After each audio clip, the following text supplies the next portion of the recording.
Chapter 5, Why People Use Drugs. Curiouser and Curiouser, Lewis Carroll, Alice's Adventures in Wonderland. The pleasure-pain principle can be divided into 4 central categories. 1, material-corporeal. 2, emotional-psychological, neurological.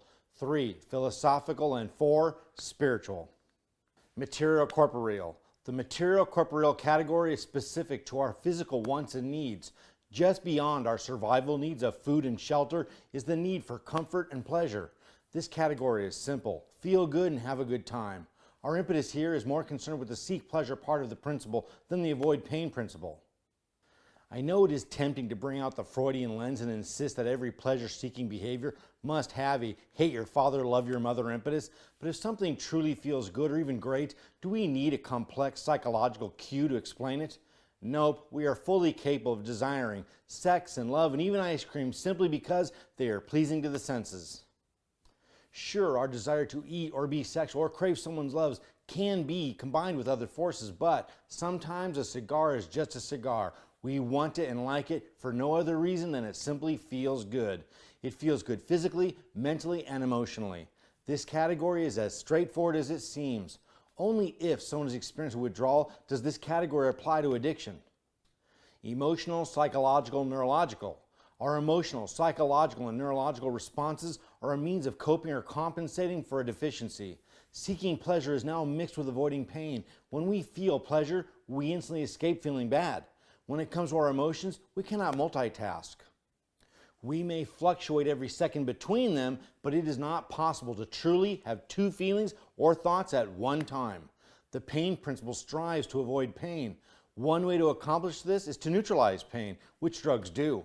Pain that has been neutralized is actually the absence of pain, and though this absence is often mistaken for pleasure, it is not the same thing. If you poke your arm with a pin over and over again, you will feel pain and irritation. When you finally stop, it will seem as though it feels good. However, what you are experiencing is merely relief. Pleasure is not the absence of pain. It has its own sensation.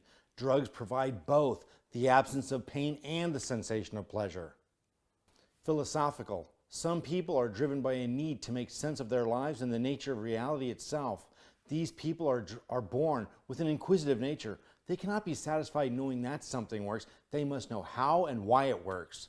This need to know can be perplexing and nagging to the point of mental anguish. It is easy to say that they should just let it go, but being this way isn't a conscious choice.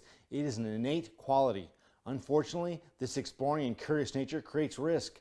These individuals have a restless nature and will therefore test or experiment with whatever they find curious in order to learn its nature. Drugs imitate true pleasure, and they also imitate the profound, giving the false impression that they possess meaning or answers. The drug experience is intense. It amplifies anything the user experiences, and many assume that all experiences that are intense or extraordinary must have meaning and be the clues to the mystery of life. The reality is that only our minds are capable of interpreting such conditions or events. Drugs are material objects, not profound answers. All those people, from Native American shamans to poetic hippies, romanticize their drug experiences because they cannot make sense of them any other way. Almost daily, someone will tell me an anecdote about an odd or slightly unusual experience, and it is inevitably followed by the inquiry, what do you suppose it means? That was so strange, and everything happens for a reason, so I know it's trying to tell me something. We could and probably should attach significance to absolutely every event of our lives, from the major to the minor. It all does mean something, but the answers are not in the drugs or in strange coincidences.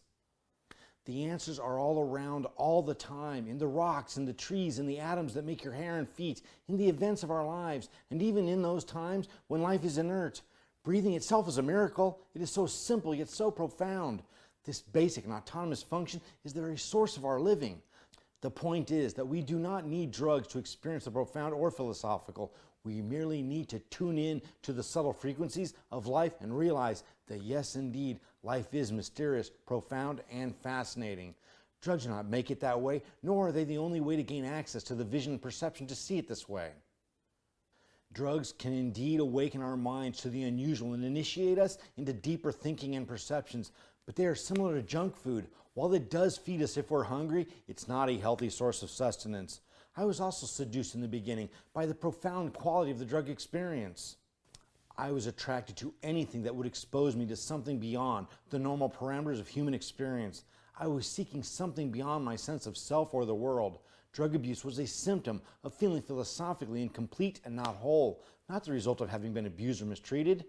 Not knowing where to begin to look for this sense of wholeness, I was willing to put myself at risk to get it. We use drugs or shop or skydive or travel because we want and need to feel fulfilled and whole, and no earthly circumstances truly produce that feeling. Spiritual. This sense of being incomplete is tenacious. Every time we have a new experience that is profound and interesting, we think we've got it figured out. I found the key. Inevitably, the newness of that experience wanes, and even though we are grateful and happy to have had it, we cannot possibly sustain the intense sense of profundity we crave. We fall in love with a new food or restaurant, and we think we'll enjoy it again and again, yet soon we're in search for something new. Romantic love is unique and special and feels as though it's custom made. The first time we fall in love, we are convinced that no one ever in the history of mankind has ever had a love like ours. But veterans who've been in love many times know that love is love, profound and gorgeous and fulfilling, and yet still common. And in spite of its gorgeousness, it wanes too. When love is fresh, we cannot imagine it ever waning at all, and yet it does. Life goes on and gets back to normal. Thank God, or we never get anything done. Every mature person accepts this feature of life, that nothing ever stays new, and yet, despite this, we never cease craving something new, exciting, and profound. When Paul Allen, billionaire co-founder of Microsoft, began reaching the end of his life, he shared an important realization. All his life, he had used his resources to enjoy life in luxury, buying yachts, sailing, partying, traveling, and so on. But in the end, he felt the only life worthy of his resources was one of service to humanity. Bill Gates had the same realization earlier in his life. He now spends all his time and his substantial resources trying to alleviate suffering in the world. If two of the wealthiest men in the world, men who have access to every luxury and object available, can feel dissatisfied with the world's offerings, then what hope do we have? Even when they give tirelessly to charities, they still feel the need to do more. So long as there is suffering, they can never feel at rest or have true peace. If Oskar Schindler, who saved thousands of Jews from Nazi death camps, could ultimately feel unworthy because he could have saved more, then what hope do we have to feel completely fulfilled? No matter how you live in the world or what you do to change it or enjoy it, the material world will never be enough. We will always crave something deeper and more profound, something that is perfect, limitless, and never-ending. We feel that unless we attain that something, there will be a pervasive sense that something is missing. Spiritual philosophies teach that only the divine is perfect, limitless, and never-ending, and that we will only feel fulfilled when we unite our soul with the divine, of which we are a fraction. The chronic craving we experience is believed to be our soul, transmitting a signal for us to seek and unite with the divine, and until we do, we'll feel incomplete and restless. All together now, all of the reasons for addiction are merged and almost superimposed over one another. We must engage in a thorough process of introspection to determine which of the reasons apply to us and in what quantity. Addictive behavior is a manifestation of our quests to compensate for missing features of ourselves. Knowing what we're missing puts us in a position to attain true recovery instead of developing artificial compensatory behaviors or relying on substances that leave us in a perpetual state of wanting and needing. So spend some time contemplating, go deep down the rabbit hole and find out. Trauma.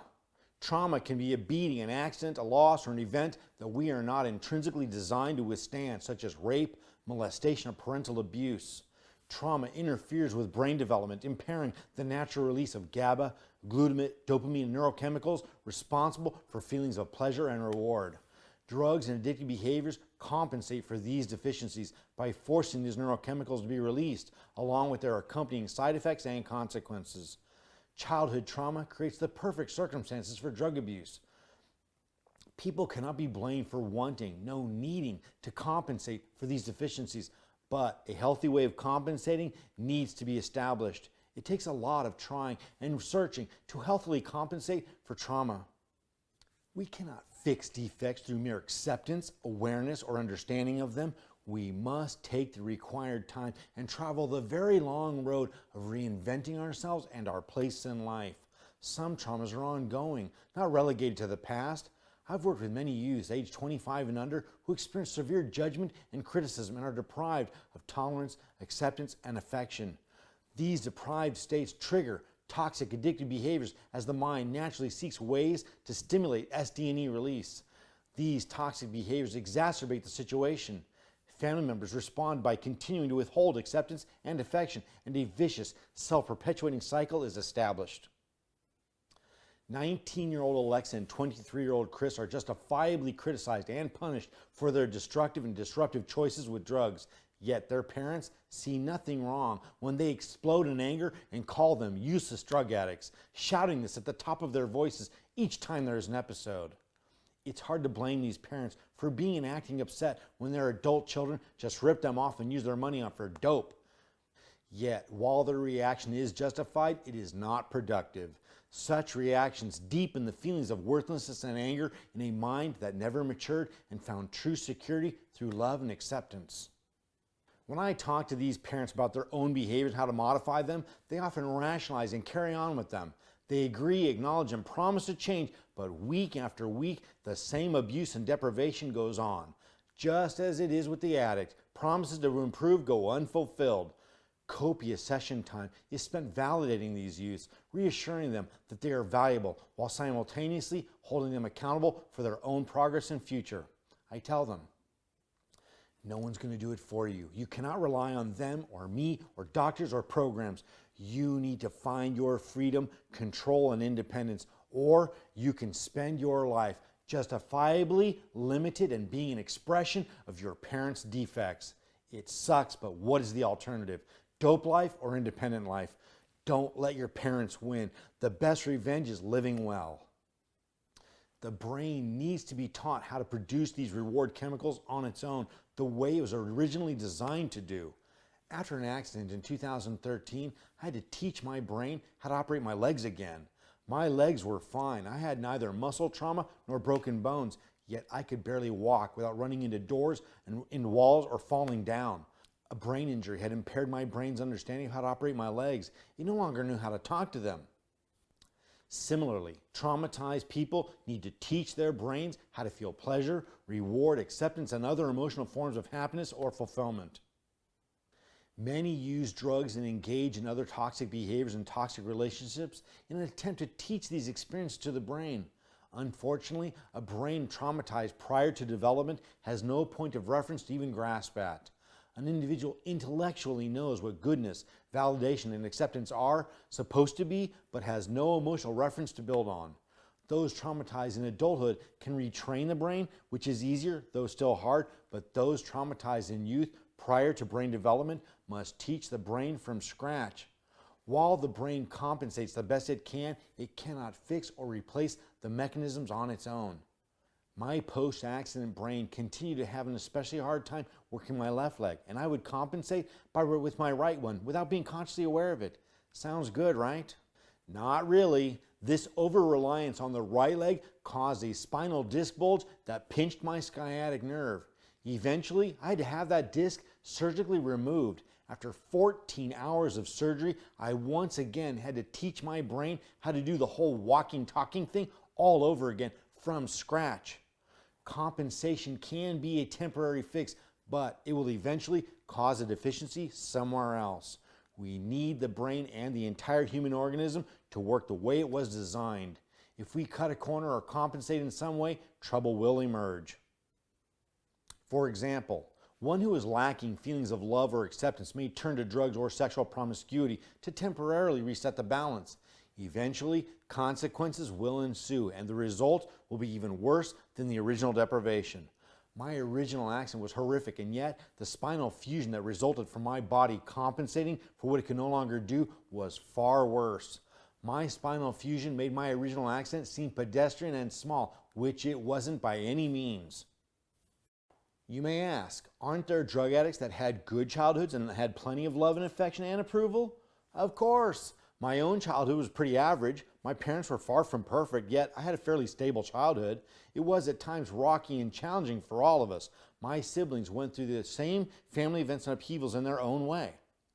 Even though we experienced the same events, the way we perceived them was subtly different from sibling to sibling based on age and the myriad of personality differences.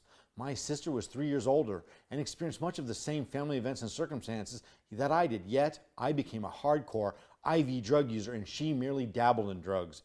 My older brother developed no substance issues at all. Age and innate personality differences made the outcomes substantially different.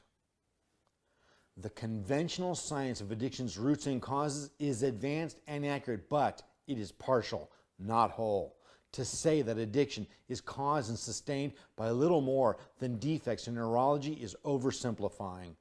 We are forced to look beyond neurology, chemistry, and psychology and venture philosophically and spiritually in order to understand the essence of addiction.